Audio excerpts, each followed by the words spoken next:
So hello बच्चा लोग, मेरा नाम अविनाश मोरे है and today we will be starting with our chapter 2 that is part 1। और सब लोग जानते हैं चैप्टर 2 मतलब कौन सा होगा अपना यूनिट्स एंड मेजरमेंट्स। सो बिना टाइम वेस्ट किए शुरू करते हैं। तो सबसे पहले मैं बता देना चाहता हूँ this is your Telegram channel. इस चैनल पे आपको जो भी लेक्चर्स मैं कवर कर रहा हूँ उसके नोट्स प्रोवाइड किए जाएंगे। तो let's start with the chapter. So yes, हमारा चैप्टर कौन सा है? It is units and measurements. ठीक है, हमने नोट डाउन कर लिया है उम्मीद करता हूँ chapter. So let's start with introduction. ठीक है, उससे पहले कुछ बेसिक चीजें जान लेते हैं, बहुत ही बेसिक चीजें। ठीक है, तो क्यूरियोसिटी तो होगी, साइंस है तो चलो देखते हैं। राइट, कुछ क्वेश्चंस आपके सामने आएंगे। So why does the rainbow have specific colours in a specific pattern? क्यों ऐसा होता है? आया होगा ना दिमाग में क्वेश्चन, बराबर। अब ये तो यूनिट्स एंड मेजरमेंट से रिलेटेड नहीं है, लेकिन फिर भी पूछा है, देखते हैं। तो कुछ ऐसे क्वेश्चंस होते हैं दिमाग में, जैसे ये हो गया पहला क्वेश्चन। ठीक है, उसके बाद why do stars twinkle? 10th standard में हमने ये सब चीजें पढ़ रखी है, बराबर। We have studied about this in 10th standard. उसके बाद व्हाट इज अ मीटियोरॉइड? पता नहीं, है ना? पता नहीं सर, भूल गए हम लोग सर।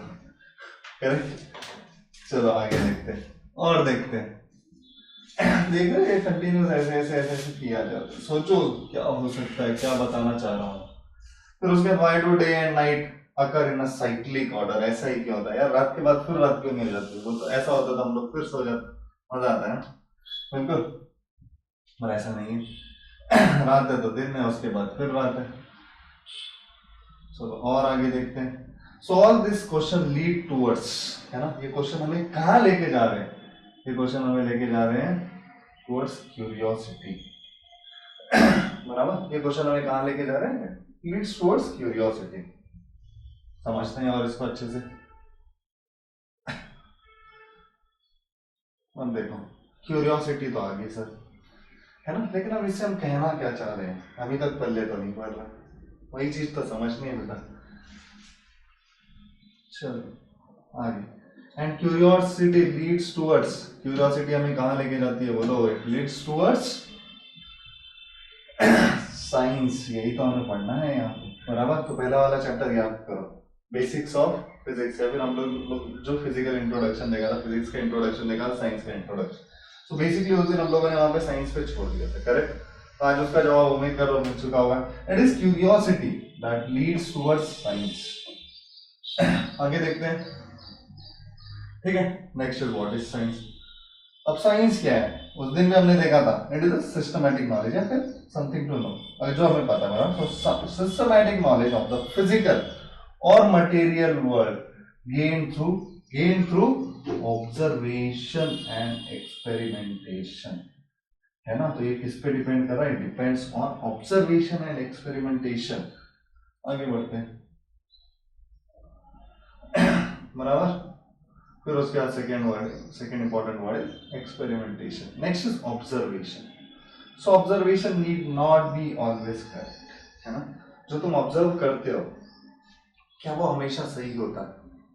Not possible. कैसे? देखते हैं, समझते हैं इसको। ठीक है, this are the few basic things. So when we observe a railway track, जैसे तुम्हें यहाँ पे दिख रहा है, ये देखो, ये क्या, ये लाइंस तुम्हें पैरेलल दिख रही है? ये जो रेलवे ट्रैक की लाइंस है, यहाँ पे खड़े हो जाओ, यहां से देखो, ये this lines will not appear parallel, लेकिन है तो पैरेलल ही ना, बराबर। होती तो है पैरेलल ही। तो ऐसा मिस्टेक हो सकता है इन ऑब्जर्वेशंस, बराबर। सो ऑब्जर्वेशन में not be always correct, but actually हमें पता है the tracks are parallel. So we just, very important line again, so we just can't trust on observations, क्योंकि ये जो चैप्टर हम लोग पढ़ रहे हैं it is completely related to your experimental physics. तो इसीलिए हम लोग यहाँ पे ऑब्जर्वेशंस की बात करेंगे, एक्सपेरिमेंट्स की बात करेंगे, कुछ बेसिक चीजें हमें समझनी है। सो एक्सपेरिमेंटेशन इज वेरी इंपॉर्टेंट। समझ में आया? सिर्फ ऑब्जर्वेशन पे सर हम लोग भरोसा कैसे कर सकते हैं? अब रेलवे ट्रैक है, क्या करूं? यहां से खड़ा होकर देख रहा हूँ, they are meeting at some point, ऐसा मुझे फील हो रहा है, करेक्ट। सर अब एक्सपेरिमेंट कैसे करूं? यार भागना शुरू कर दे, भागोगे बराबर तुम्हें समझ में आएगा। जितना आगे भागते जा रहे हो वहां से तुम्हें रेल्स जो है या फिर रेल लाइंस जो है, they will appear parallel to each other, correct. यही तो खासियत है। तो यही चीज हमें चेक करना है कि हमारे observations and what basically we are getting from the experimentation ये सब सही है या नहीं है। उम्मीद कर रहा हूं आप सबको समझ में आ रहा होगा, काफी सिंपल चीज है। Correct. So for this we require precise calculations. So example in Ohm's law, बराबर क्लास 10 में पढ़ा था सर। So चलो देखो, what is this Ohm's law? So in Ohm's law we can say that the ratio of voltage to current may be constant and may not be constant, है ना? ऐसा हो सकता है, देखते हैं, आगे बढ़ते हैं। वैसे इसको और अच्छे से जानेंगे हम क्लास 12 में, so अभी टेंशन लेने की जरूरत नहीं। फिर we need to measure things, इसलिए for accurate results, बराबर। अगर तुमसे किसी ने तुम्हारी हाइट पूछ ली, तुम ये तो नहीं बोल सकते सर शायद लगभग 150 सेंटीमीटर हो सकती है। तो मैंने पूछ लिया व्हाट इज योर हाइट, तो उसके लिए क्या करना पड़ेगा, you will have to measure it, right. तो ऐसी बहुत सारी चीजें होती है in day to day life जो हमें मेजर करनी ही पड़ती है, करेक्ट। तो उसके लिए ये चैप्टर है बेसिकली, और वही बेसिक चीजों के बारे में हम लोग पूरा इस चैप्टर में बात करेंगे। जैसे कि सब लोग जानते हैं, the name of the chapter is units and measurements, right. तो चलो समझते हैं, ठीक है। तो the purpose of the experiment is to establish the law. Experiment का क्या इंपॉर्टेंस है भाई, अब ये तो चीज हम लोग समझ लिए, observations are important, observations are obviously important, है ना, but the thing is they may not be correct. तो अगर हमें उनको वेरीफाई करना है तो there should be some experiment, और अगर एक्सपेरिमेंट है तो कुछ लॉस तो होंगे। So the purpose of the experiment is to establish the laws, hence the measurement of different physical quantities is extremely important. इसीलिए जो measurements की जो मैं बात कर रहा हूँ, it is very important, right? यहाँ तक क्लियर है, उम्मीद कर रहा हूँ।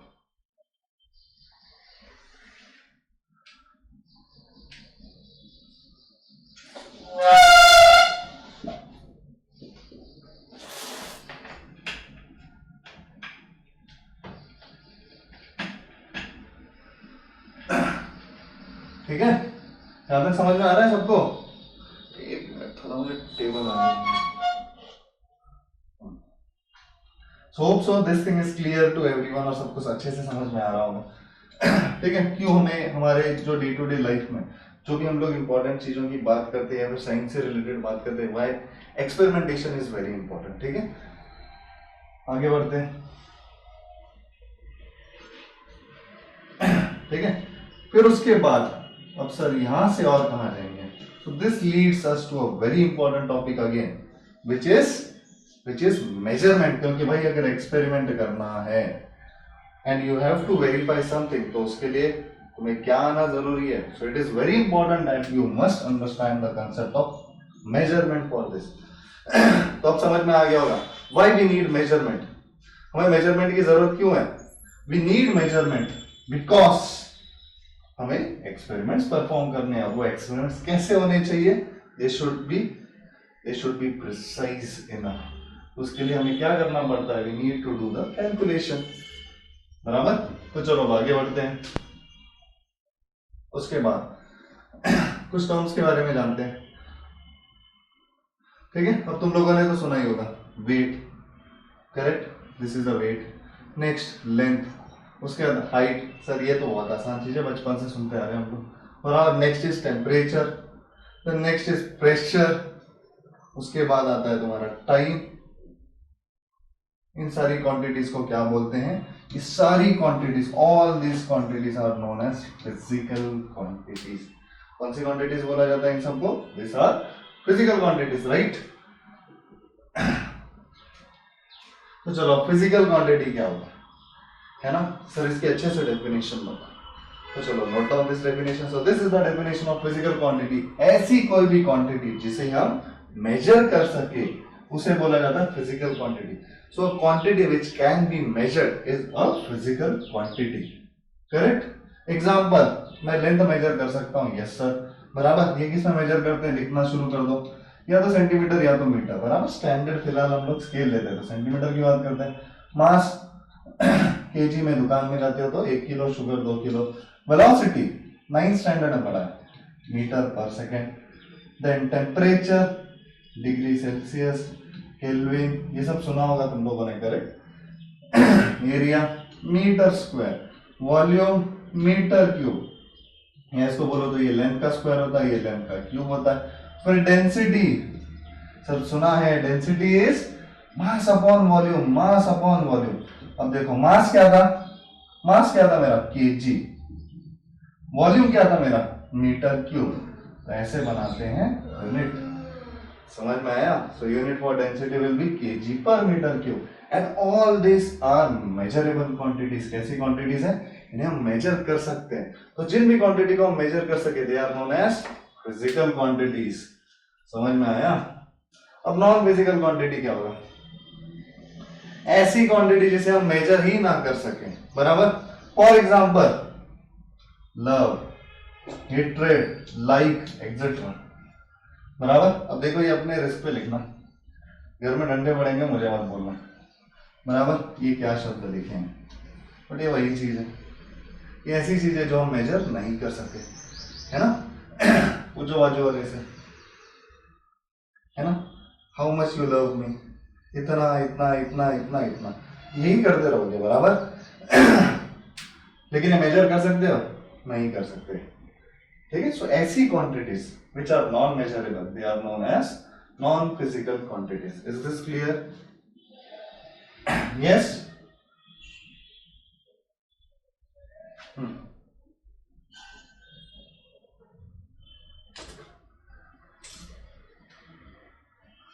यहां तक ओके एवरीवन, उम्मीद कर रहा हूं लिख लिया होगा सबने। तो बढ़ते हैं आगे, next let's move on to some MCQs, है ना, कुछ बेसिक्स। तो which of the following is not a physical quantity, बताओ इसमें से कौन सी फिजिकल क्वांटिटी नहीं है, नॉट अ फिजिकल क्वांटिटी, बराबर। So first is length, second is mass, C is time and D is air.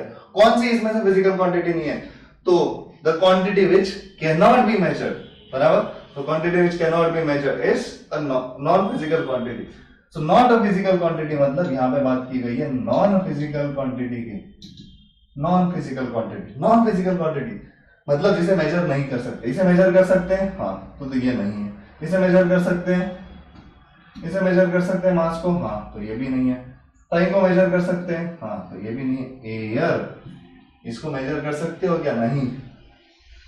तो the answer should be air. Is this clear everyone? आगे बढ़ते हैं फटाफट से। Now the next question, which of this is a physical quantity. Physical मतलब which are measurable, तो फटाफट से यहां लिख देने का, सर ये मेजरेबल है। कैसी है, मेजरेबल। तो बताओ इसमें से कौन सी चीज अपन मेजर कर सकते हैं। एक्सीलरेशन, सर इसको तो मेजर किया जा सकता है शायद, चलो देखते हैं। नेक्स्ट क्या, लाइक इतना इतना इतना इतना कितना पता नहीं, सो this is not measurable. Dislike, अरे ये भी नॉट मेजरेबल, कितना हेट करते हो। फिर हेट्रेड, अरे, तो the answer is option A. उम्मीद कर रहा हूं आप लोगों को ये कंसेप्ट क्लियर हो रहा होगा। This is very easy thing, बराबर। आगे नेक्स्ट, भाई ये क्या पूछ लिया, क्यूरियोसिटी लीड्स अस टू, कुछ तो बताया था सर ने, क्या बताया था, जल्दी याद करो। So curiosity leads us to, leads us to, leads us to, leads us to, क्या ऑप्शन होना चाहिए। सब कुछ तो बताया था, सब कुछ मेंशन किया था, क्या होना चाहिए। चलो देखते हैं, इट शुड बी साइंस, बराबर, याद आया। आगे नेक्स्ट इज फिजिकल क्वांटिटीज। अब जान तो लिया होता क्या है फिजिकल क्वांटिटीज, बराबर। अब इसको और डिटेल में पढ़ना तो पड़ेगा, वहीं पे थोड़ी छोड़ सकते हैं हम लोग, पूरा चैप्टर उसी से रिलेटेड है। सो बात करेंगे फिजिकल क्वांटिटी, बराबर। तो ये चीज हमने देख ली है। Any quantity which can be, अब थोड़ा और डिटेल में, any quantity which can be measured directly और इनडायरेक्टली, और in terms of which any laws of physics can be expressed is called physical quantity. तो पहले तो बहुत आसान है, अरे यार ये वही है, this is the same thing, बस थोड़ा टेक्निकल है, करेक्ट। तो आगे बढ़े। उसके बाद there are two types of physical quantities, दो टाइप की फिजिकल क्वांटिटीज होती है। सर इस की भी और बाइफर्केशन, बिल्कुल इसका भी बाइफर्केशन, यही तो हमें पढ़ना है, बराबर। So physical quantities are of two types. First is fundamental quantities and the second one is derived quantities. Come on, फटाफट से note down this. So the first is fundamental quantities, second one is derived quantities. बराबर, आगे बढ़ते हैं. Now next is what is a fundamental quantity? ये fundamental quantity क्या होती है सर? तो चलो, ऐसी physical quantity which does not depend, क्या बोला मैंने, which does not depend on any other physical quantity, है ना, वो उसके अस्तित्व के लिए किसी और फिजिकल क्वांटिटी पे डिपेंड नहीं करती. तो ऐसी फिजिकल क्वांटिटी को हम लोग क्या बोलते हैं, we call this physical quantity as fundamental quantity, बराबर. तो ये ऐसी क्वांटिटी है जिन्हें लगता है कभी कभी यही भगवान है, सब कुछ इन्हीं से बना है, ठीक है, बराबर. तो क्या ये याद रहेगा? तो फंडामेंटल क्वांटिटी बोल दिया जाए मतलब सीधा सीधा रिलेट कर देना भगवान और फिजिक्स, इन्हें लगता है ऐसा, ठीक है, बराबर. तो चलो आगे बढ़ते हैं. नेक्स्ट कुछ फंडामेंटल क्वांटिटीज को जान लेते हैं. तो कुछ आइडिया है तुम लोगों को कौन कौन सी ऐसी फंडामेंटल क्वांटिटीज हो सकती है इन फिजिक्स? तो चलो देखते हैं, नहीं पता होगा तो देख लो फटाफट से, यहाँ पे ध्यान दे दो, बराबर. इस चैप्टर में SI यूनिट का इंपॉर्टेंस बहुत है, सिंबल का इंपॉर्टेंस बहुत है, तो सब पे ध्यान देना. तो सबसे पहले बात करेंगे हम लेंथ की. लेंथ किससे बनती है सर? लेंथ ही तो बेसिक क्वांटिटी है बेटा, इससे तो बहुत सारी चीजें बनती है. इसका यूनिट होता है मीटर, बचपन में पढ़ा है, symbol is small m. Next is mass, यहाँ पे हम SI यूनिट की बात कर रहे हैं, तो बोलोगे सर सेंटीमीटर भी तो है, we are talking about SI unit, ठीक है. क्या होता है ये भी आगे देखेंगे. फिर उसके बाद मास के लिए unit is kilogram, symbol is KG, everyone is aware of this. Next is time का unit is seconds and denoted by small s. Next is thermodynamic temperature, या सर टेम्परेचर बोल लो, इट्स फाइन. क्या लिखेंगे हम यहाँ? केल्विन. सर हम तो डिग्री सेल्सियस पढ़ते आए थे बेटा, SI यूनिट की बात हो रही है. SI यूनिट में we write temperature in Kelvin and not degree Celsius, ठीक है, denoted by K. Next amount of substance, chemistry में पढ़े होंगे, याद करो क्या बोला जाता है, unit is mole, denoted by. उसके बाद नेक्स्ट इज इलेक्ट्रिक करंट, यहाँ करंट है, चार्ज नहीं है, यहाँ पे ध्यान देना, बहुत बच्चे यहाँ गलती करते हैं. This is electric current. Current का यूनिट क्या होता है? Ampere, denoted by capital A. Next is luminous intensity, बराबर. अब ल्यूमिनस इंटेंसिटी क्या होती है? So it is a measure of intensity of brightness of light. तो जो भी लाइट की ब्राइटनेस होगी, बराबर, उसका जो इंटेंसिटी है उसके बारे में हमें जानकारी कौन देगा? It is what your luminous intensity. क्या ये बात क्लियर है? हम लोग पढ़ेंगे क्लास 12 में इसको अच्छे से, 11th में भी है थोड़ा, ठीक है. डिनोटेड बाय, या फिर SI यूनिट इज कैंडेला, बराबर. ये किसी का नाम नहीं है, तो इधर उधर ढूंढने लग जाओगे, कैंडेला किधर है, बराबर. And what will be the symbol? CD, ठीक है. तो बताओ टोटल कितनी फंडामेंटल क्वांटिटीज है sir? 1 2 3 4 5 6 7. So there are total 7 fundamental quantities. कितनी? 7 फंडामेंटल क्वांटिटी. और इनकी मदद करने के लिए, इनको सपोर्ट करने के लिए, हैव 2 मोर सप्लीमेंट्री क्वांटिटीज. और वो सप्लीमेंट्री क्वांटिटीज है, सबसे पहला आता है प्लेन एंगल. इसका ऐसा unit radian, denoted by rad. Next is solid angle, इसका ऐसा unit steradian, this is denoted by SR.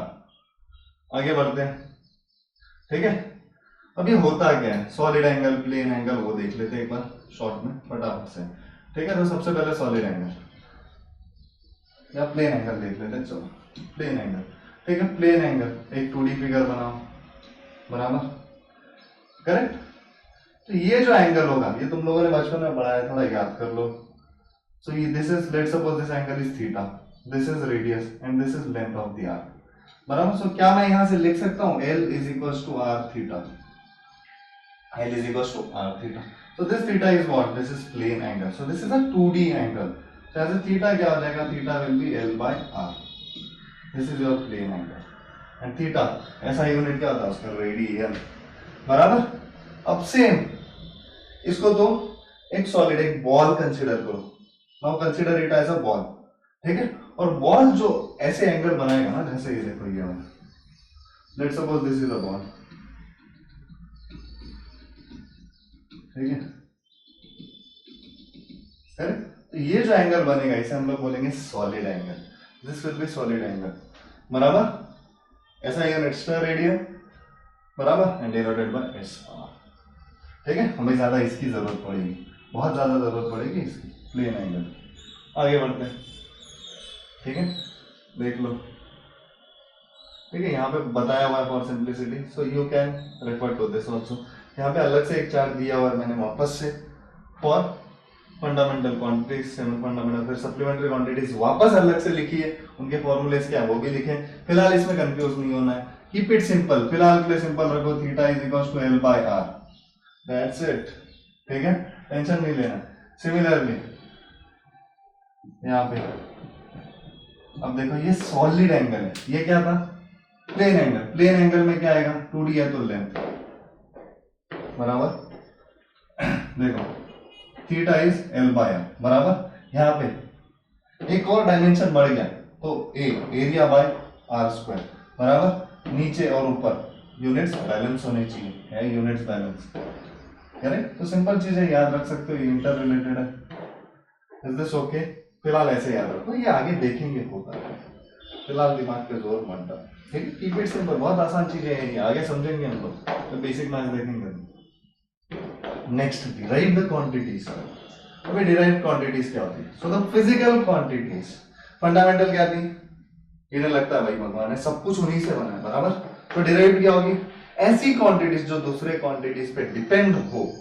जो दूसरे क्वांटिटीज पे डिपेंड हो उन्हें बोला जाएगा derived. So the physical quantity which is derived from more than one fundamental quantity, मतलब एक से ज्यादा फंडामेंटल क्वांटिटी से जो बनी है वो होगी तुम्हारी डिराइव्ड क्वांटिटी. बराबर. एग्जांपल में दे सकता है स्पीड, वेलोसिटी, एक्सीलरेशन, फोर्स. बराबर. So all this quantities are derived quantities. देख लो एरिया. एरिया किससे बना हुआ है बोलो? Length into length. डेंसिटी किससे बनी हुई है बोलो? Mass upon volume. वॉल्यूम खुद बना है लेंथ से. तो यहां भी दो फंडामेंटल क्वांटिटीज. फिर उसके बाद फोर्स, मास इनटू एक्सीलरेशन. और यहां पे हम देखते हैं एक्सीलरेशन खुद बना है वेलोसिटी अपॉन टाइम. वेलोसिटी मतलब क्या? Length upon time. और अपॉन टाइम मतलब लेंथ अपॉन टाइम का स्क्वायर.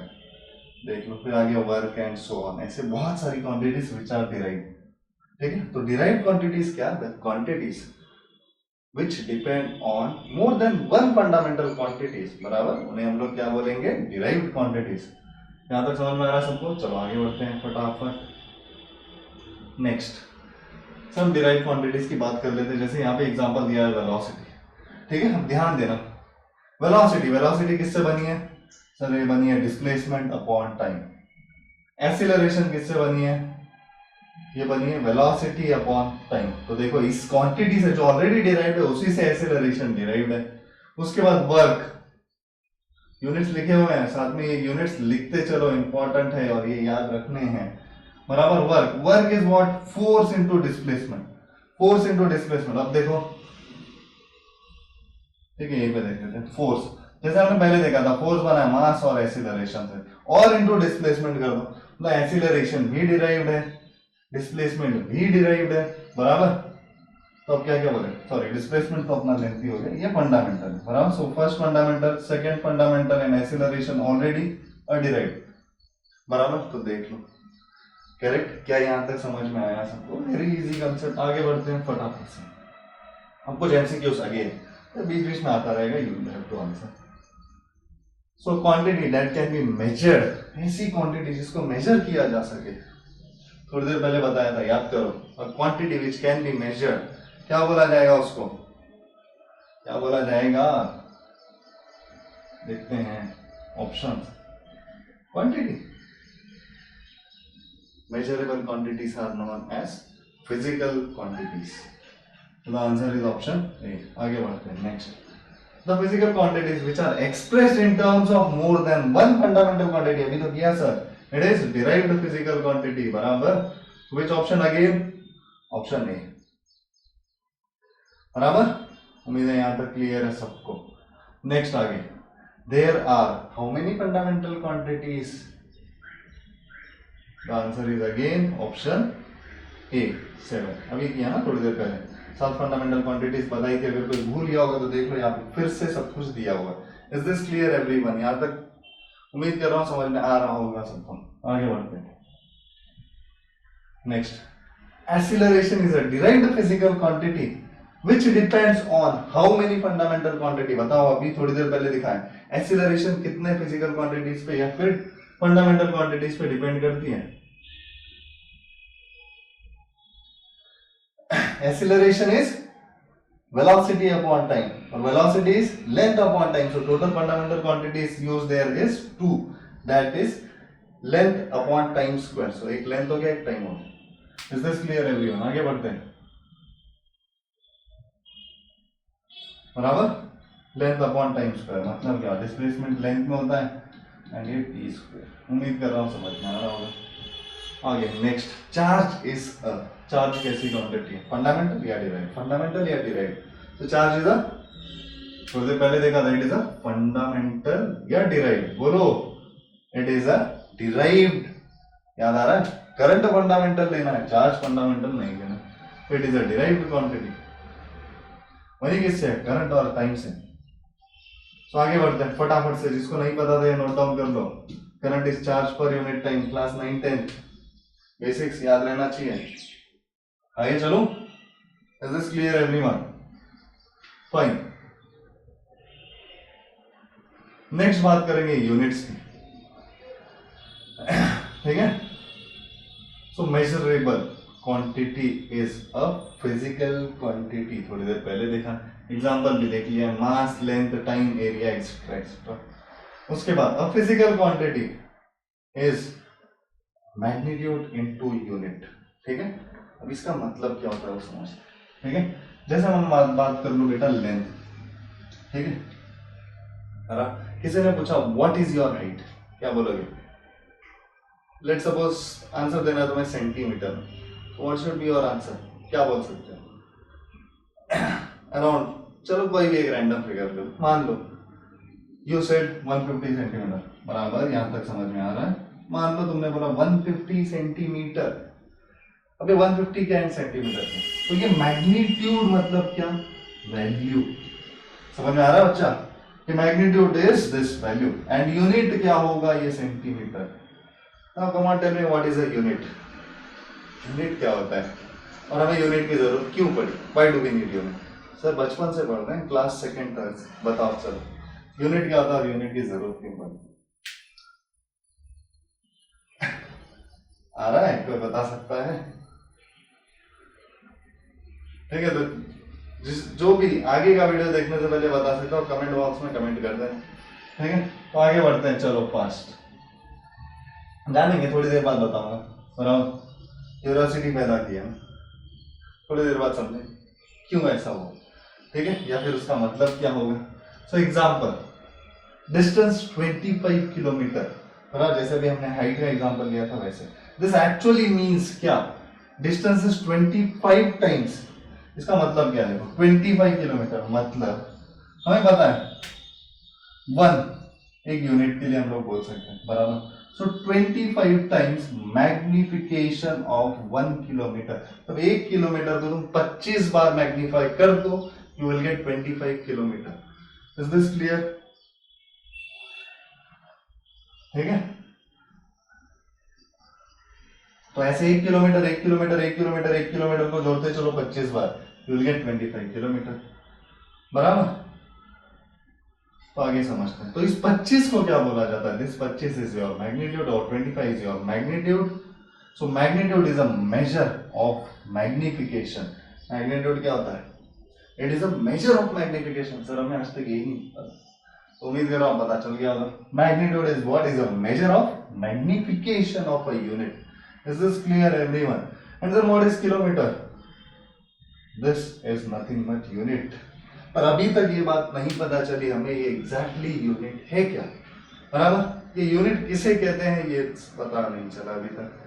तो वही चीज समझनी है, वही चीज देखनी है, आगे बढ़ते हैं। So unit is a standard reference which is used for measurement of a physical quantity. क्या था ये? कुछ पल्ले नहीं पड़ा, बचपन में भी ऐसे ही पढ़ के उड़ा दिया। इसको और अच्छे से समझेंगे, ठीक है? अभी तो शुरुआत है। So unit is a standard reference which is used for measurement of a physical quantity। फिर भी जिसको थोड़ा बहुत समझ में आ गया होगा यहाँ पे इट्स गुड, जिसको नहीं समझ में आया आगे समझेंगे फिर से, ठीक है? सो आगे यूनिट, अब देख लो यार फिर से क्या डेफिनेशन है। सर ये याद करूं, याद कैसे होगी? तो measurement of any quantity involves comparison with a certain basic arbitrarily chosen internationally accepted reference standard called unit। क्या है ये? कुछ पल्ले नहीं पड़ रहा होगा, बराबर? थोड़ा और सब्र करो, ठीक है? इसका मतलब और अच्छे से समझेंगे हम लोग। तो दिस यूनिट्स फॉर, यहाँ पे the units for the fundamental quantities are called fundamental units. तो जो भी फंडामेंटल क्वांटिटीज होते हैं उनके यूनिट को क्या बोला जाता है? Fundamental units. फिलहाल इतना जान लो, थोड़ा अच्छे से समझेंगे, अभी शुरुआत हुई है, बराबर? आगे, ठीक है? बाकी सारे अदर देन फंडामेंटल, सो सारी की सारी quantities actually all the physical quantities apart from your fundamental quantities, मतलब मैं क्या बोल रहा हूँ, जितनी भी तुम्हारी फिजिकल क्वांटिटीज है इन 7 फंडामेंटल क्वांटिटीज को छोड़ के उन्हें बोला जाता है डिराइव्ड फिजिकल क्वांटिटीज। और ये जो डिराइव्ड फिजिकल क्वांटिटीज होती है इनके यूनिट्स को क्या बोला जाता है? Derived units. Is this clear? आगे बढ़ते हैं, next. In some wrong ways, units were considered where physical quantities used to be measured। चलो देखते हैं अभी क्या क्या हुआ होगा। So length was measured with the help of a hand, है ना? पहले कुछ गलतियां होती थी, स्टैंडर्ड नहीं था, वो सारी चीजें पहले ये सब समझेंगे, फिर जानेंगे यूनिट क्या होता है। बात क्लियर? रास्ता बनाते हुए चलेंगे, ठीक है? तो पहले लेंथ किससे मेजर किया जाता था? हैंड से। क्या सबके हैंड की ये जो डायमेंशन है क्या ये सेम होगी? तो क्या मेजरमेंट सही आएगा? बिल्कुल नहीं, बराबर है ना? But all hands are slightly of different sizes. तो कैसे एक्यूरेसी में पहुंचोगे? ये देखो, ये अलग अलग हाथ, अलग अलग साइज के। तो क्या करें यहाँ पे, ठीक है? Next but what if a very short and a very tall person walks. अब देखो ये वाला डिस्टेंस मेजरमेंट है ना, मैं इतना चलूंगा मतलब इतना एक यूनिट, फिर इतना एक यूनिट, फिर इतना एक यूनिट, है ना? और कोई बहुत बड़ा आदमी है, बहुत हाइटेड आदमी, अब बोलो, अरे बाप रे, लेंथ तो बदल गई ना, यहाँ लेंथ बदल गई, बराबर? So 1 league is equal to distance covered in 1 hour by walking. तो 1 लीग सबके लिए अलग अलग होगी। उम्मीद कर रहा हूँ समझ में आ रहा होगा ये कौन सी यूनिट की बात कर रहे हैं। सो दिस इज द 1 लीग। इसका मतलब क्या होता है? डिस्टेंस कवर इन 1 आवर, 1 घंटे में कितना डिस्टेंस कवर कर सकते हो बाय वॉकिंग। इसका डिस्टेंस अलग होगा, इसका डिस्टेंस अलग होगा, जो फास्ट चलता है जो स्लो चलता है उसका डिस्टेंस अलग होगा, बराबर? उम्मीद कर रहा हूँ समझ में आ रहा है। So the unit should have certain characteristics. यहां से एक चीज तो समझ में आ रही है, यूनिट की कुछ तो ऐसी कैरेक्टरिस्टिक्स होनी चाहिए जो मैं इधर भी मेजर करूं और उधर कहीं और जगह पे कोई और बैठा है सेम चीज को मेजर करे तो आंसर सही आना चाहिए, सेम आना चाहिए, बराबर? तो वही सारी चीजें अब हमें समझनी है यहाँ पे। So characteristics of a unit है ना, we have weight measures of only 100 and 200 gram. अब समझते हैं, ठीक है? एक बच्चा है, ठीक है, तुम्हारे जैसे, वो बोल रहा है सर मेरे पास सिर्फ 100 ग्राम और 200 ग्राम के वजन काटा है, मतलब सिर्फ वेट्स जो छोटे छोटे तुम देखे होंगे सब्जी वाले के पास, ठीक है?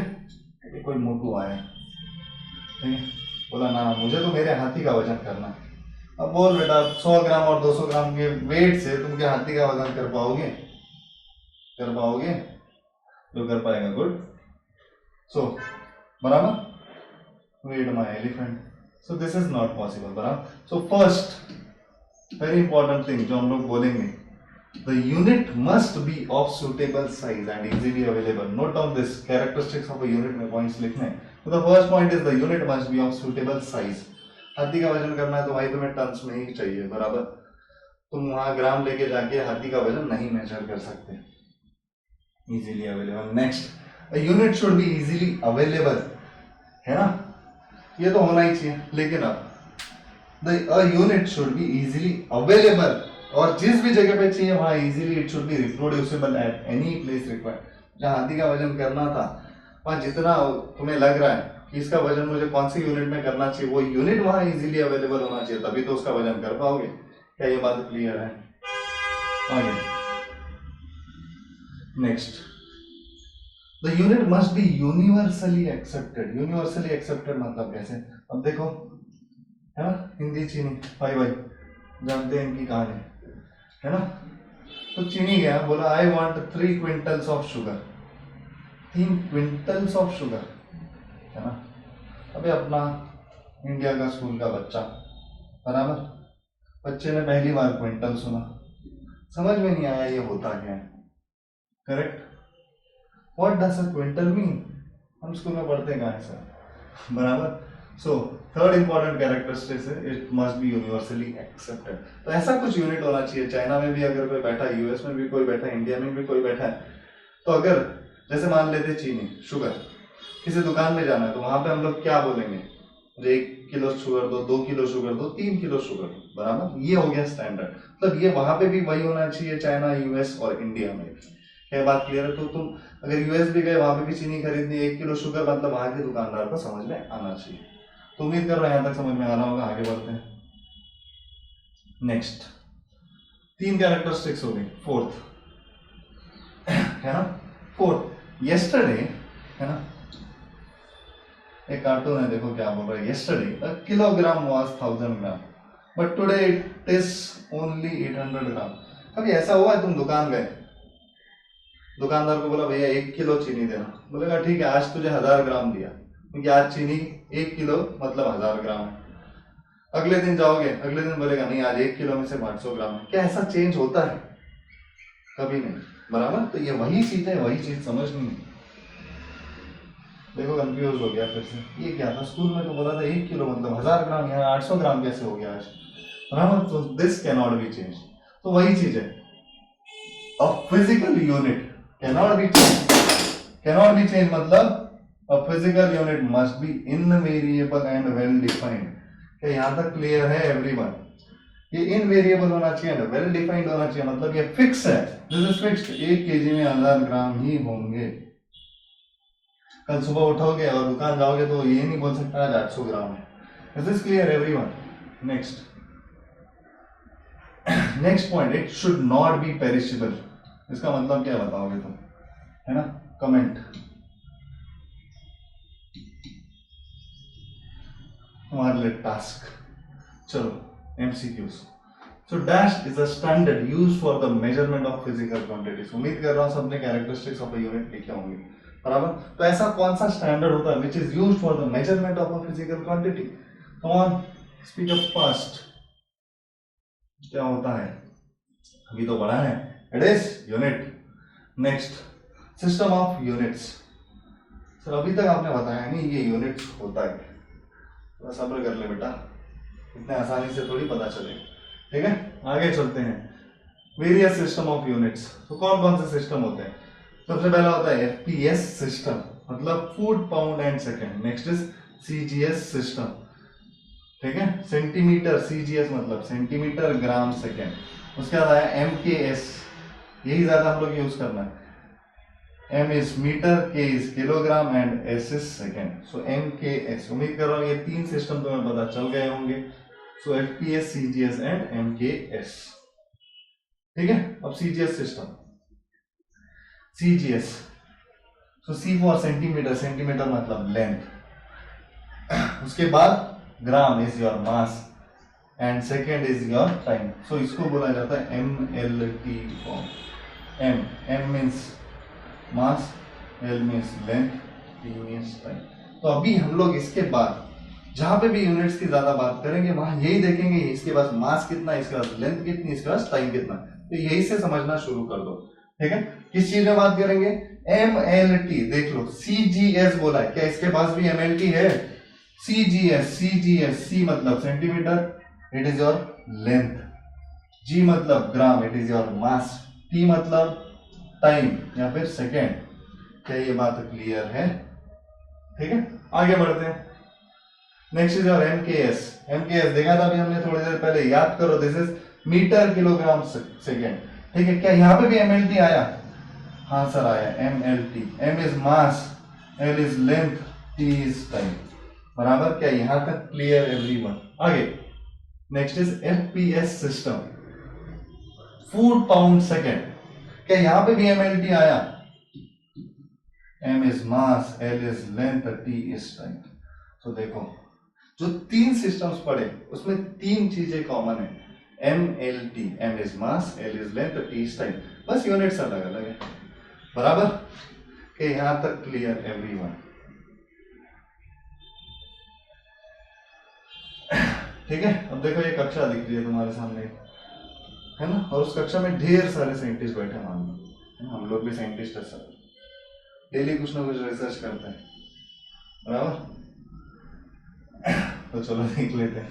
So, but when scientists used to meet internationally, they had a problem। यार बहुत प्रॉब्लम होती थी, हर कंट्री में कोई अलग सिस्टम यूज किया हुआ है, कोई CGS यूज कर रहा है, तो कोई MKS यूज कर रहा है, बराबर, तो कोई FPS यूज कर रहा है, बराबर। तो यही चीजें अब हमें समझनी है।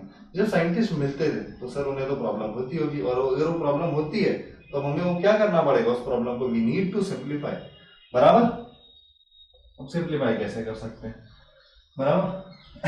देख लो कंफ्यूजन ही कंफ्यूजन है, क्या करे, कुछ समझ में नहीं आ रहा सामने वाला बंदा क्या कहना चाह रहा है, सबका अलग अलग कहना है, यार ये क्या बोल रहा है, कौन से यूनिट्स यूज कर रहा है, पता ही नहीं पड़ रहा, ठीक है। बहुत कंफ्यूजन थी, heavy confusion. So they finally came to a conclusion by general conference on weights and measures in 1971, ठीक है। तो एक जनरल कॉन्फ्रेंस हुआ था, कब, इन 1971, याद रखना है, नहीं जरूरत नहीं, बराबर।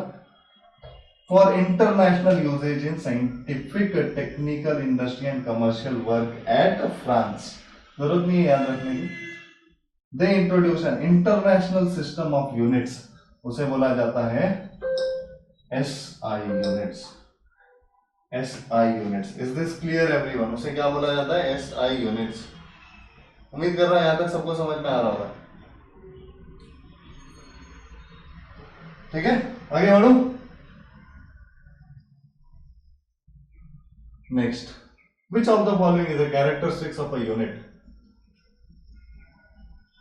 कौन सा है, the unit must be universally accepted, it must be invariable, बराबर है, ये भी करेक्ट, ये भी बराबर है, ये भी बराबर है, it must be suitable size, ये भी बराबर है। So the answer is all of the above. क्या ये क्लियर है? अभी थोड़ी देर पहले कैरेक्टरिस्टिक्स देखी हमने। Next, a standard unit is a necessary for the sake of, एक स्टैंडर्ड यूनिट क्यों चाहिए, अभी तो देखा कंफ्यूजन ही कंफ्यूजन थी, तो द आंसर क्या होगा देख लो, बराबर। What should be the answer, accuracy, convenience, uniformity, all of the above again, ठीक है। सो ये क्यों जरूरी है लिख लेना, बराबर। एंड और क्या है, equal justice to all. So this are the 4 points लिख लेना, क्यों हमें एक स्टैंडर्ड यूनिट चाहिए, या फिर why do we need SI system of unit, अगर क्वेश्चन आया तो this should be your answer. For we need it for accuracy, we need it for convenience, we need it for uniformity, ताकि जब हम लोग कॉन्फ्रेंस में जा रहे हैं, इंटरनेशनल कॉन्फ्रेंस, जो भी चीजें बोल रहे हैं, जो भी यूनिट्स में बात कर रहे हैं, वो वहां पे बैठे सबको समझ में आना जरूरी है, ठीक है। So it makes equal justice to all. अब यूनिट समझते हैं, ठीक है। देखो ये छोटू बहुत ही खुश हो रहा है और ये रो रहा है, छोटू बहुत ही खुश हो रहा है और ये रो रहा है, अभी ऐसा क्यों हुआ, ठीक है, ये कहानी समझते हैं, ठीक है। तो एक छोटा सा नन्हा सा मुन्ना सा बच्चा था, ठीक है। इस बच्चे से पूछा गया, बेटा व्हाट इज योर हाइट, बेटा व्हाट इज योर हाइट। अब बच्चे ने क्या किया, अपना ये ऊपर वाला बाल पकड़ा, है ना, यहां से स्केल से मेजर किया और बोला, sir my height is 192 centimetre, let's say, है ना, इसने ऐसे बोला, चलो स्टैंडर्ड ले लेते हैं तुम्हारे लिए, ठीक है। मान लेते हैं इसने बोला सर मेरी हाइट 200 सेंटीमीटर है, कितना 200 सेंटीमीटर, ठीक है। अब इससे पूछा तेरी हाइट कितनी है, इसने यहाँ से स्केल से मेजर किया, तो बोला सर मेरी हाइट 180 सेंटीमीटर है। क्या ये सही है? ये छोटू, जो मैं ऑलरेडी छोटू बोल रहा हूँ, उसकी हाइट 200 सेंटीमीटर और उसकी height 180 centimetre, is this possible? तुम सब लोग देख रहे हो, बताओ क्या ये पॉसिबल है? इसलिए इतना हंस रहा था थोड़ी देर पहले, है ना, बहुत खुश हो रहा था, मेरी हाइट तो इससे ज्यादा होगी, बराबर। और थोड़ा इसको बेटर बनाते हैं, इसको ऐसे नहीं लिखते, ठीक है, इसको ऐसे नहीं लिखते, थोड़ी कहानी चेंज कर देते हैं, एक काम करते हैं, वही बेस्ट है। लेट्स सिंप्लीफाई इट मच, और ज्यादा अच्छा बनाते हैं इसको, ठीक है। अब यूनिट्स के साथ नहीं लिखूंगा मैं, ठीक है। अब ध्यान दो, वापस से हम हाइट नीचे से नहीं लेते, हाइट बराबर जो है वही लेते हैं। थोड़ी स्टोरी मॉडिफाई करनी है, देखो ये ऊपर वाला बाल पकड़ा, यहां से हाइट ली, ठीक है, यहां से हाइट ली। छोटू ने बोला सर मेरी हाइट 150 है, क्या है 150, यूनिट नहीं लेना है, यूनिट ही समझना है हमें, सो दिस इज 150। इससे पूछा भाई तेरी हाइट कितनी है, इसने भी स्केल ली, बताया, बोला सर मेरी हाइट 1.8 है। छोटू ने देखा इसकी 1.8, मेरी 150, छोटू तो बहुत खुश हो गया, बहुत खुश हो गया, बहुत 1.8 150, तो किसकी हाइट ज्यादा हुई? छोटू की हाइट ज्यादा हुई, बराबर। अब फर्क समझो, अब मैं एक काम कर रहा हूँ, यहाँ सामने एक चीज लिख रहा हूँ, ठीक है, अलग कलर में, सेंटीमीटर लिख दिया, मीटर लिख दिया, कहानी बदल गई, कहानी बदल गई, कहानी बदल गई। तो यूनिट्स क्या है? देखो पहले 1.8 150, क्या मैं इन दोनों को कंपेयर कर सकता था? सबको दिख के आ रहा था नहीं हाइट तो इसी की ज्यादा होनी चाहिए, इसकी कम होनी चाहिए, लेकिन फिर भी 150 एंड 1.8, ऐसा क्यों? Correct, this has to be difference, there has to be some difference. तो मुझे जब भी कोई दो फिजिकल क्वांटिटीज, एक और दो फिजिकल क्वांटिटीज या उससे ज्यादा फिजिकल क्वांटिटी का कंपैरिजन करना है, क्या करना है? If I want to compare the two physical quantities, तो उनका बेस सेम होना चाहिए। बेस जैसे ये देखो, छोटू खड़ा है स्टेज पे, ये खड़ा है ग्राउंड पे, करेक्ट। यहां से तो ऑब्वियस है छोटू का ये बाल ज्यादा ऊपर, इसका मतलब height of Chhotu is more, पर क्या ऐसा होगा? नहीं, ऐसा नहीं होगा। बेस सेम होना चाहिए, मतलब ये दोनों सेम लेवल पे खड़े होने चाहिए। मतलब इसको तुम यहां खड़ा कर दो तो हाइट किसकी ज्यादा दिखेगी? इसकी ज्यादा दिखेगी, बराबर। छोटू की हाइट कम दिखेगी। तो बेस मतलब क्या? प्लेटफॉर्म या लेवल सेम होना चाहिए, और इसी बेस को क्या बोला जाता है? यूनिट। इसी बेस को बोला जाएगा यूनिट। अगर बेस सेम होना चाहिए मतलब उनका यूनिट सेम होना चाहिए फॉर कंपैरिजन। तो अब देखो 150 सेंटीमीटर मतलब 1.5 मीटर, यूनिट सेम कर दिया, बेस सेम कर दिया बेस से। तो जब भी किसी दो फिजिकल क्वांटिटी को कंपेयर करना है, we need the same base, and that same base is nothing but the unit. उम्मीद कर रहा हूँ यूनिट क्या होता है ये पल्ले पड़ गया होगा। यहाँ तक समझ में आया सबको? एवरीवन इन द क्लास, ठीक है। यही तो खास बात है इसकी। आगे बढ़े, और यही चीज बहुत बच्चों को पता नहीं थी, है ना। अब पता चल गया होगा, आगे बढ़ते हैं, है ना। बहुत खुश हो रहा। अब देखो इसको यकीन नहीं हो रहा है ना कि मेरी हाइट कम है, ठीक है। उसके बाद बात करेंगे हम साइंटिफिक नोटेशन की, ठीक है। तो अब पीछे जो छोटू दिखाया था मान लेते हैं, ठीक है, नाम उसका लल्लू रख देते हैं अपन, ठीक है, बराबर। ये जो अपना लल्लू है एक बड़ा साइंटिस्ट बन गया, एक बड़ा साइंटिस्ट बन गया, ठीक है, एक बड़ा साइंटिस्ट बन गया, और बाहर गया कॉन्फ्रेंस में, इंटरनेशनल कॉन्फ्रेंस में, और वहां अपना जो भी प्रेजेंटेशन वो देने लगा, ठीक है। तो इसने अपने एक्सपेरिमेंट के बारे में सब कुछ समझा दिया, और लास्ट में रिजल्ट की बारी आई। अब ये रिजल्ट बता रहा था अपना, ठीक है, और ये स्टेज पे खड़ा हो गया और बोला and the result of my experiment is 180000000000000। बोलो मैंने कितना जीरो बोले पकड़ो, अगर जिसने पकड़ा वो कमेंट कर लो, बराबर। बहुत मुश्किल है, this is very difficult to catch. इससे सामने बैठी हुई पब्लिक को ये समझ में नहीं आएगा तुमने क्या बोला है, कौन सी वैल्यू बोली, and exactly what is your result. बराबर। तो अब इसको सिंप्लीफाई कैसे किया जाए, तो इसको सिंप्लीफाई करने के लिए आया साइंटिफिक नोटेशन। ठीक है, ये याद करना, बिल्कुल याद करना। ठीक है, तो देख लो यहाँ पे 10⁻24 बराबर। अब हमें कौन सी चीजें याद रखनी है, ये सबको पता होगा। इसको 1 बोला जाता है, तो ये है 1 बराबर। Here it is called as base बराबर। 1/10 को बोला जाता है 1/10, 1/100 को 1/100। ठीक है, और वही अगर हम मैथमेटिकल वे में देखेंगे तो बोला जाता है centimetre decimetre. So what we have to remember, हमें ये वाली साइड रिमेंबर करनी है, ये वाली side, this side we have to remember बराबर। और कहां से, 10⁻15 से 10⁻−15 तक याद रख लो, it will be beneficial for us. ठीक है, तो मान लो अब छूटू गया, ठीक है, वापस से अब पढ़ लिख के गया, साइंटिफिक नोटेशन समझ के गया, और अब उसने बोला स्टेज पे खड़े रह के, now the value of my result is, let suppose कौन सा टर्म यूज करना है, कोई भी कर लो, थोड़ा नैनो वाला कर लेते। So the result of my experiment is 10 nano centimetre. Nano, जैसे ही उसने नैनो बोला लोगों को समझ में आ गया होगा, अच्छा ये 10⁻⁹ की बात कर रहा है। Is this clear? तो उसने ऐसा नहीं बोला, तो the result of my experiment is 1/1000000 बराबर। उसने अब स्पेशली क्या मेंशन किया, यूज साइंटिफिक नोटेशन, यहाँ से लोगों को समझना आसान हो जाता है। That is why we are using scientific notation. उम्मीद कर रहा हूँ इसकी इंपॉर्टेंस समझ में आ रही होगी। ठीक है, याद कहाँ से कहाँ तक रखना है, 10⁻15 से 10⁻−15, this will be enough for. क्या ये बात क्लियर है एवरीवन? आगे बढ़ते हैं। ठीक है, next, what are dimensions and their symbol. ठीक है, अब डायमेंशंस क्या होते हैं, उनके सिंबल्स कैसे बनाए। ठीक है, तो बेसिक चीज हम लोगों को देखनी है, क्या होता है, ये सारी चीजें समझते हैं। ठीक है, तो सबसे पहले नोट डाउन कर लो फटाफट से। ठीक है, ये काम करते हैं, ये कल कंटिन्यू करते हैं। ठीक है, नेक्स्ट क्लास में वील कंटिन्यू दिस। आज के लिए यहीं पे स्टॉप करते हैं। Okay, thank you everyone, we will continue from this slide in the next class.